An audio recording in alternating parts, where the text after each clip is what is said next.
Hi అండి, అందరికీ నమస్కారం. Welcome to my channel. ఈ వీడియోలో అధికారులపై సీఎం ఆగ్రహం, తక్షణమే నిలిపివేయాలని ఆదేశాలు జారీ, పీఆర్సీ డిఏ బకాయిలపైన శ్వేతపత్రము. పూర్తి వివరాలని వీడియో ద్వారా తెలుసుకుందాము. వీడియోని ఎక్కడే కానీ స్కిప్ చేయకుండా ఎండ్ వరకు చూడండి, అప్పుడే పూర్తి ఇన్ఫర్మేషన్ అర్థమవుతుంది.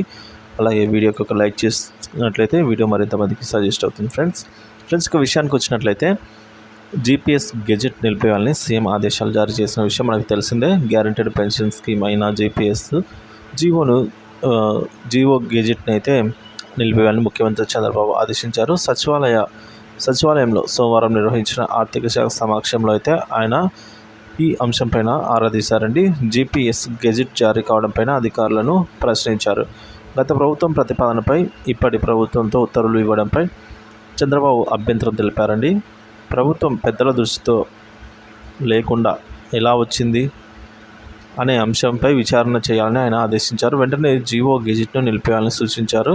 వైకాపా ప్రభుత్వ హయాంలో తీసుకొచ్చిన జీపీఎస్పై కూటమి ప్రభుత్వం పెద్దల దృష్టిలో లేకుండానే ఆర్థిక శాఖ రహస్యంగా జీవో ఆ తర్వాత గెజెట్ విడుదల చేసింది అని అయితే అంటున్నారు. ఆర్థిక శాఖ ప్రత్యేక ప్రధాన కార్యదర్శిగా పనిచేసిన రావత్ అయితే ఈ విధంగా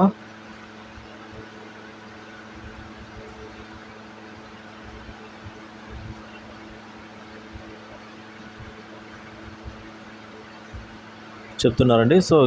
ఇకపోతే సెలవుపై వెళ్తూ జీపీఎస్ దసరానికి ఆమోదం తెలిపారు. ఆర్థిక శాఖ జూన్ 12న రహస్యంగా జీవో నెంబర్ 54 జారీ చేసింది. ఆ తర్వాత జూలై 12న గెజెట్ విడుదల చేసింది. సెలవులో ఉన్న రావత్ పేరు అయితే ఈ విధంగా రావడం జరిగిందండి. గ్యారంటీ పెన్షన్స్ జీపీఎస్ గెజెట్ను అయితే నిలిపేయాలని సీఎం చంద్రబాబు ఆదేశించడంపై ఉద్యోగ సంఘాలు హర్షం వ్యక్తం చేస్తున్నాయి. ఇకపోతే గత ప్రభుత్వంలో లక్షలాది మంది సిపిఎస్ ఉద్యోగుల ముక్తకంఠంతో వ్యతిరేకించిన జీపీఎస్ విధానాన్ని మళ్ళీ తీసుకురాకూడదని అయితే ఉపాధ్యాయులందరూ కూడా కోరుకుంటున్నారు. ఉద్యోగుల్లో తీవ్ర ఆందోళన కారణం ఏంటంటే అధికారులపైన విచారణ ఆదేశించడం పట్ల అయితే సీఎం చంద్రబాబు ధన్యవాదాలు తెలిపారు. సీఎం ఆదేశాలతో ఉద్యోగులు ఊపిరి పీల్చుకున్నారని ఏపీ సచివాలయ సిపిఎస్ అసోసియేషన్ ఉపాధ్యక్షుడు నాప ప్రసాద్ తెలిపారండి. పీఆర్సీ డిఏ సిపిఎస్ బకాయిలపైన శ్వేతపత్రం విడుదల చేయాలని కోరారు. గత ప్రభుత్వం నిర్వాహం కారణంగా ఉద్యోగులు నష్టపోయిన పరిస్థితులను తెలియజేస్తే బాగుంటుందని పేర్కొన్నారు.